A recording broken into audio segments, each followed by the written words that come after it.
we are going to go over the task list featured. In Team CarePal, caregivers and community users have a great opportunity to create task lists so that the whole community can help share the caregiving responsibilities.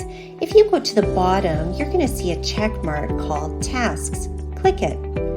It's going to bring you into your tasks area. Currently, I don't have any tasks, but I'm going to go see what's available in the community that I can help with.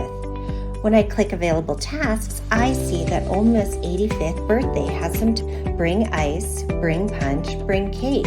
Well, I am a wonderful cake baker, so I am going to take ownership of that task. I cannot wait. So I'm going to claim the selected task, and it's thanking me. Now when I go to my tasks, it's going to be in there. I can click into the event and I can learn all that's going to go on that day, and I can be ready and prepared. I can also, when the cake is done and I brought the cake on the day of, I can click yes that it's done. And once it's completed, it gets put into my completed tasks.